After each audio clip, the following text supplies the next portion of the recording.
So this is the Showdown Effect, and it's obviously some kind of platforming thingy. We wanted to do something radically different from Magica when we started this one out, and we decided to go for a Smash Bros. Kind of. Oh, thanks. Smash Bros. Kind of side-scrolling fighting thing, and the main focus is multiplayer online, so it's kind of a multiplayer game, and it's set in this 80s, 90s action movie setting, kind of. So you play as these stereotypes. Right now I'm playing as the tired New York cop, I think. Yeah. And somewhere in here should be the stolen identity guy. You have to keep in mind that this is still in pre-alpha. This build we're playing right now is very early, so there's still lots and lots to be done with this. But you get the general idea. You run around and you shoot at each other, and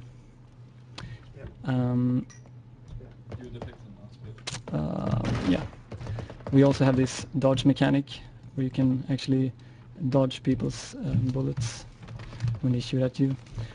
We also want to kind of slightly shift the whole gameplay away from just shooting. We want to have the intense kind of melee action that you get from Smash Bros. Kind of daunting task, but we still want to capture that kind of intense fist fighting experience as well.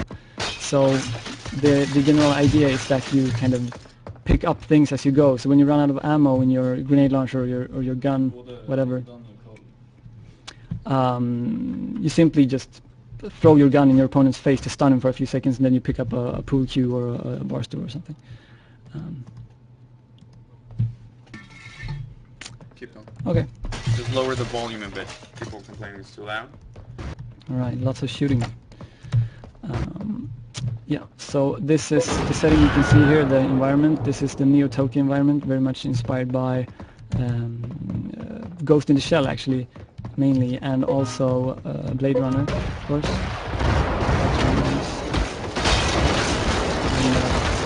Lots of explosions, and I'm bleeding here. We have this bleeding system. For you guys who have played Action Quake or Action Half-Life, this should be pretty familiar.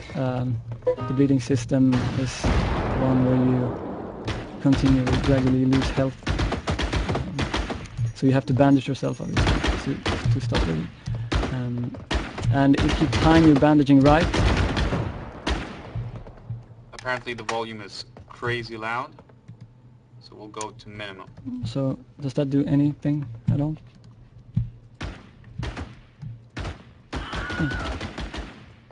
Okay, so can you guys hear me now? Anyways, so as I was saying about the whole Action Quake, Action Half-Life thingy, you start bleeding, you start bandaging. If you bandage, you stop bleeding. If you time the bandaging right, very much like in like the active reload mechanic from undisclosed game, you will get some kind of health boost, and your character will pull off a cool one-liner, say something awesome. So we wanted to weave the action, the one-liner, the action movie one-liners into this whole experience. So they're actually going to have some kind of a gameplay effect. So if you pull off a one-liner at the start of combat or right after executing someone, you'll get a points bonus. So we want to kind of encourage the cool moves thing about the whole game instead of just running around and shooting. So of course you're going to be able to jump through windows, yeah, tackling people, punching them, dodging bullets, cleaving rockets with lightsabers and stuff like that. So it's going to be quite outrageous, and still we want to keep the whole, we want to keep the cool moves cool, so we don't want to overdo it as well. So kind of a fine line to walk. I'm getting owned. What is this? This is my game. Not really. I just design. I don't do real work. Okay, so as early as this is in development, we still haven't got very much of these systems implemented yet. You can pick up stuff from the level right now. You can pick up. There's a rocket launcher on this bed here. Obviously, that's where you would leave your rocket launcher. and hopefully it's working. I think it is. Yeah, it's working. Okay. But you're not going to be able to find rocket launchers everywhere, so mostly we want you to find stuff like frying pans in the kitchen, or bar stools in the bar, or pool cues, or potted plants that you can throw at your opponent. So what we're striving for is this kind of memorable moments kind of gameplay, where you play out cinematic sequences just by playing the game, simply. Oh, okay. Nice. Yeah, that's pretty much like the general direction of the game, and so far we've gotten to basically that, and in the future we're going to add a loadout system on top of this, so you can actually armor yourself in different kind of armors, like a medieval knight's armor or a heavy space marine suit or something cool.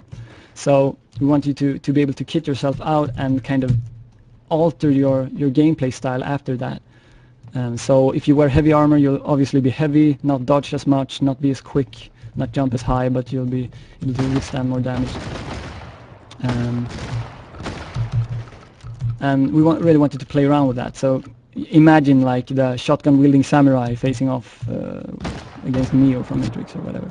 So all the items are not going to be just armor, it's going to be trench coats and stuff like that, cool action movie items that add abilities to your character in some ways. So obviously a trench coat makes you dodge better, because that's how it works. And yeah, that's one more system to play around with, basically. So this is a big experiment for us, because I mean this is really interesting change from earlier development that we've done. Yeah. Do you want questions? That would be cool, unless you want me to talk about stuff that... No, have you showed them how to this to slide and fire backwards? Yeah, of course, I forgot about that. I should really do that. You can do some crazy moves. And who did the animations for this game again? Well, I made the initial animations, but I shouldn't do that because I'm a designer now, so I don't get to do animations. So we actually have a guy doing animations only now. So he's been doing most of these, and he's really good. He's actually much better than me. He works faster than me, so it's gonna be awesome. His name is Niklas Malmborg. There you go. Okay, we have a number of different questions, and they we'll do the hard facts. Okay. Will it have a campaign? No. This is a multiplayer game. Sadly, no. Of course, we would like to do that. We would love to do that, but I mean, we've learned one thing from Magic, and that the campaigns take a load of time to make, and it's really a huge burden on the whole team. So if we could, we would do that, or at least add some kind of PvE content to it. But as it is now at launch, nothing like that. No. We're really going for a multiplayer, a great multiplayer experience. Like you mentioned Action Quake, we talked about Smash Brothers. A lot of people have been saying that, oh, finally a Smash Brothers game for PC, and it has some Smash Brothers, it has some Worms in it, it has some Soldat in it, and people asking about, we talked about it's Quake meets Max Payne at times with all the crazy shenanigans going on. A big question from people is how many maps are there? At the moment, we have the Neo Tokyo setting just set in stone pretty much, and we're also going for another setting, and that's going to be actually medieval England, because we've decided to go with the whole fighting throughout space and time thing.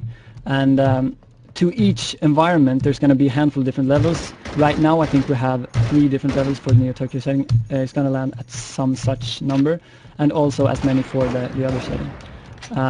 And after post-launch we're going to add even more of those, and forget everything Sham said about splitting player base, because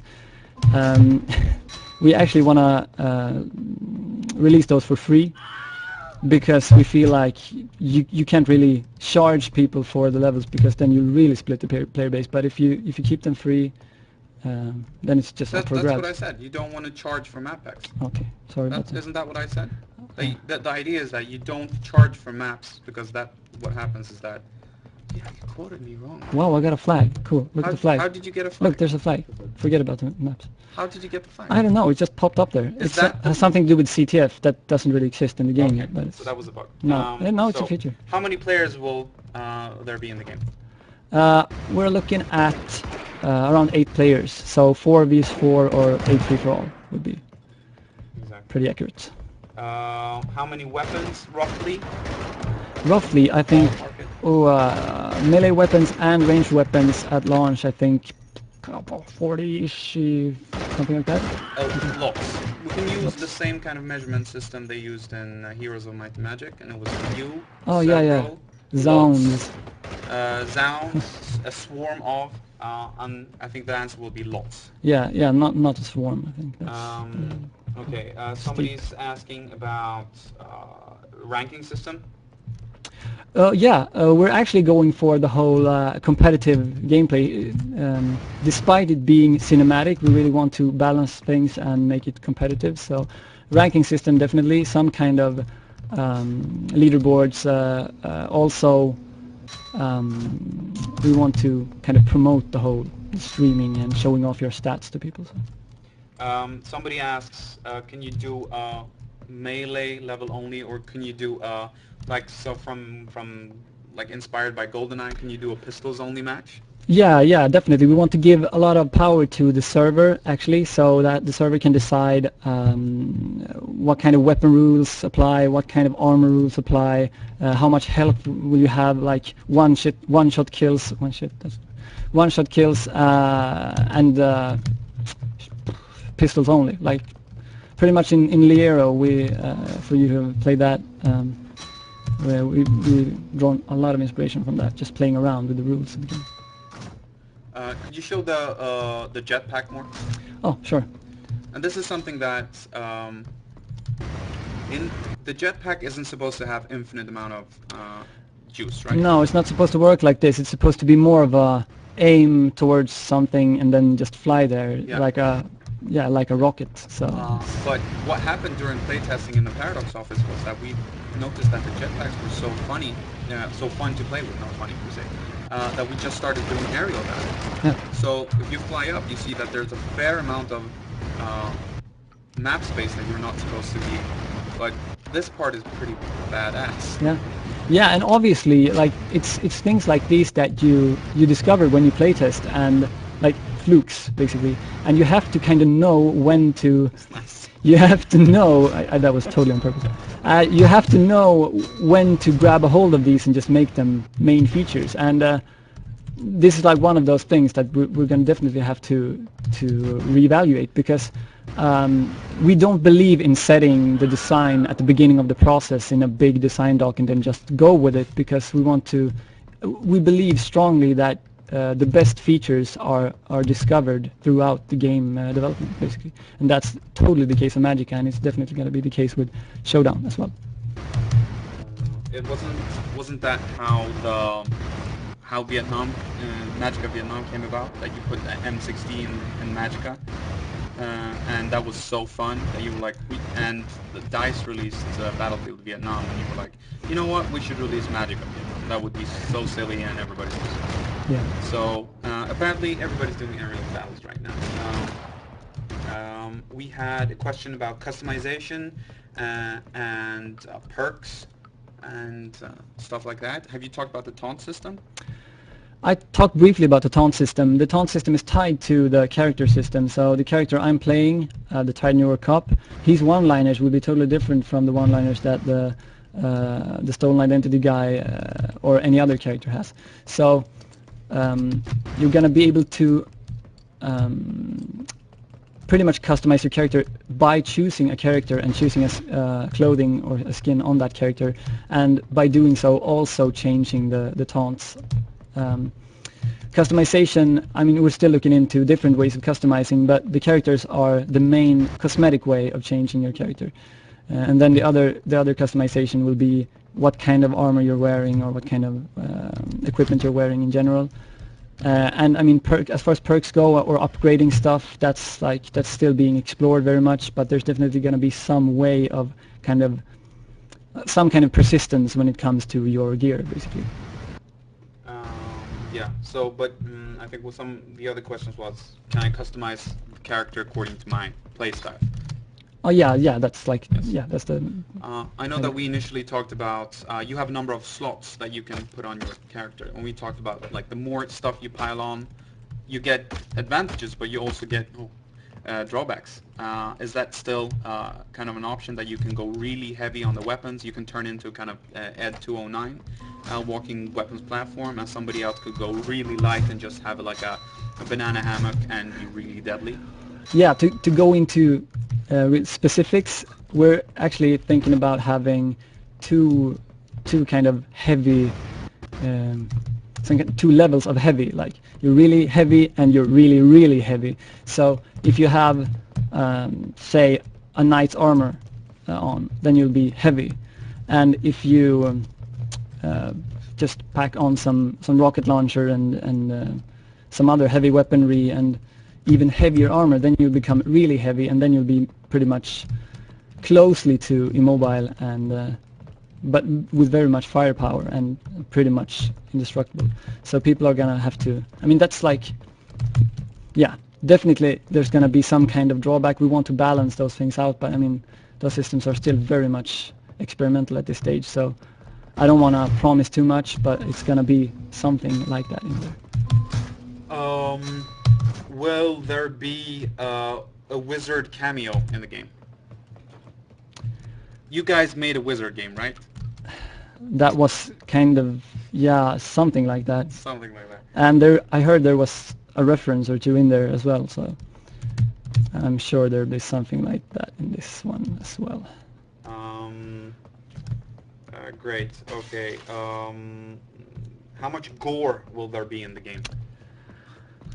Well, like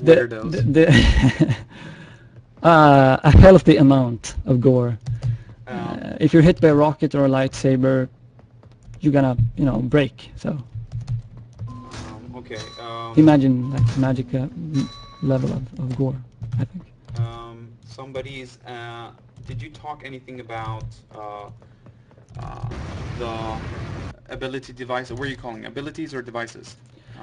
We have the tech items, kind of devices that they range from like the jetpack, grappling hook, double jump boots, or stuff like that to alter your movement and other stuff as well. So these are gonna give you kind of active abilities that you use actively, and your armor pieces are gonna give you abilities that are passive, pretty much. So, for instance, if you have a jetpack as a tech item, then you might have like increased dodging or increased health on an armor piece, something like that. There's in the chat. There are a lot of questions about monkeys. Wow. And I don't really get it. Why do people want monkeys? But will there be some kind of monkey suits in the game? Will you have monkey stats? Will you be able to hang on stuff? Well, some kind of primates would be cool, right? So, yeah, why not? I mean, monkeys are bananas, or something like that. One thing that we didn't discuss, and we've talked about action heroes and stuff like that. How about superheroes?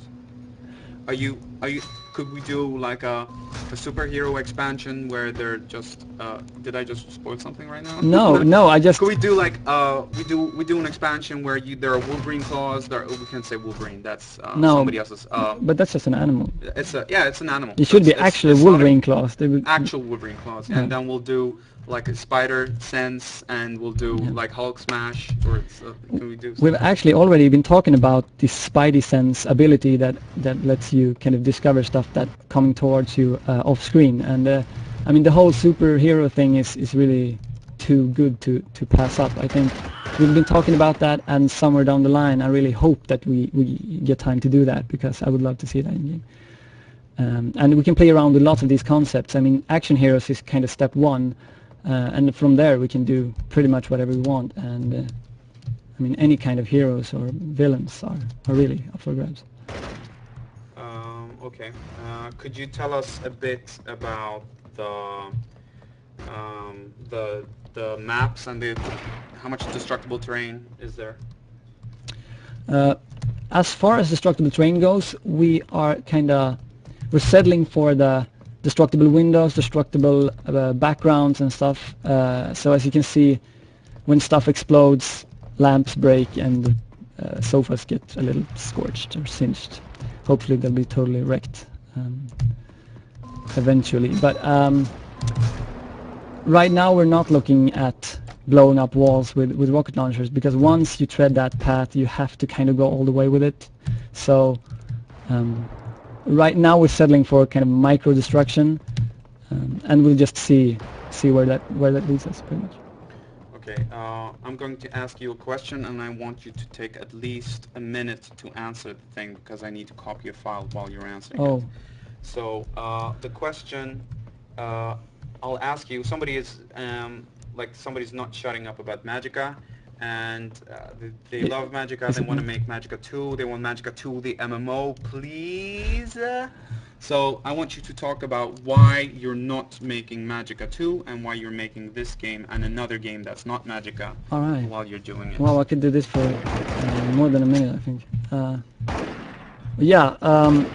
The reason we're not making Magica is that we're pretty much fed up with it for the time being. I mean, working on that for pretty much 3.5 years kind of makes you tired of it. That doesn't mean that we're done with the concept.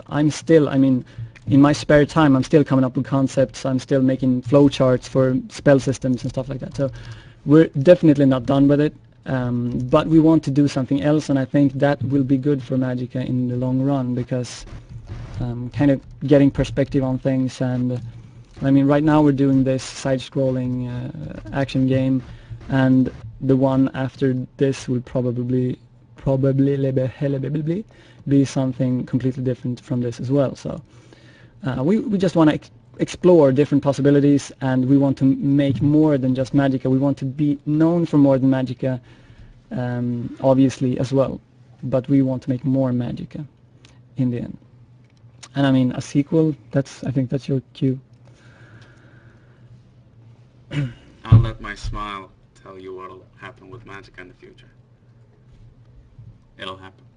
Okay, so we have 5 more minutes. We can do a couple of more questions.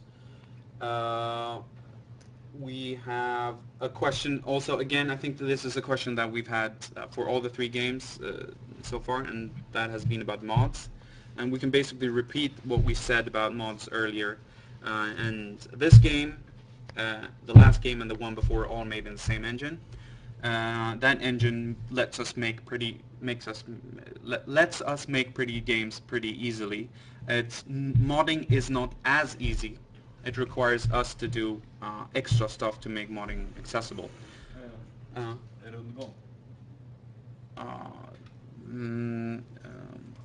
Is this okay? We have weird report. So what I'm saying, modding support is not that easy to make, but we've been talking so much about what we could do in the way of modding. So the question is actually, we're asking you the question, what kind of modding would you like to see more specifically? But because we can't make everything moddable, we have to select parts of it moddable, because we have to break them out of the engine and put them outside and make them accessible, or even make tools, so you don't have to make your own mod tools. We just make them for you and you mod them. So that's that. So that's something that we'd really like for you to talk with us about in the forums. People are writing about map editors, and one thing that we talked about is essentially a good map editor would give you access to do. Oh, sorry, I'm touching the table. Sorry. A good map editor would allow you to create every stick of furniture in the map. That's really hard to do. What would be easier is to have a map editor that has blocks, essentially, that you can predefine blocks. But again, it comes down to, do we want to spend development time creating 10 new environments, making an editor, making a full expansion, maybe doing that like superhero thing? That would we have to choose between those. I mean, the Arrowhead guys, you're somewhere, the full team is about 13 people working on the game right now, Yeah. and you'll scale that down. You don't have an infinite amount of resources, but we'll really try to listen to you closely and see what you want to make. Yeah, I mean, obviously, we as a developer want to see that as well. I mean, that would be awesome. We have our roots in the modding community, so it would be kind of weird for us to not want to see that. But at the same time, it's kind of out of our hands. It's a project in itself to make modding tools, so we would need a bigger team. We would need more time. So. Yeah. Somebody's, I know, 2 minutes. Somebody's asking about, that was a really good question. Yes, the engine. The first question was, since it's a Paradox game and Arrowhead game, will it crash? And we can say that it won't crash. Okay. Because we're using the BitSquid. One of the benefits of the BitSquid engine is that it's much more stable.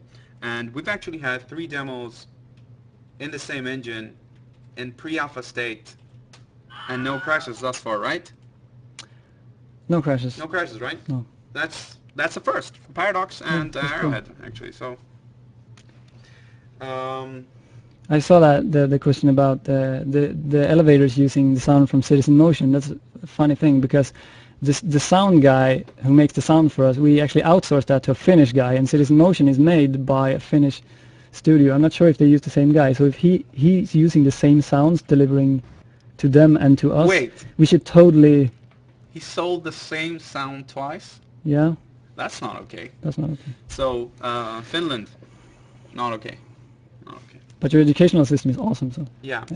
A question is this XNA? No, it's not. And the BitSquid engine runs off a number of systems, including Windows 7 and stuff. We also, people are asking about the release date and price. Release date, we're going to be a bit vague and say later when it's done. Being a multiplayer game, it's not about just, making it and just putting it out there. It's all about, we make it up to a point and then we put it in your hands through open beta and stuff. And if that works fine, if we've tweaked everything and it really works well, we move it from an open beta state to a release state. Kind of like what Blizzard is doing now with all their games. I don't know. So, will it have dedicated servers? Yeah. Yeah, because we're not animals. PC games. But we didn't have dedicated servers for Magic. Because we were animals, but now. Back then we were animals. Yeah. No. But again, dedicated servers for a game where there are only 4 players, and the big part of that was story. And we were a first-time developer, and they didn't trust us with that. Exactly.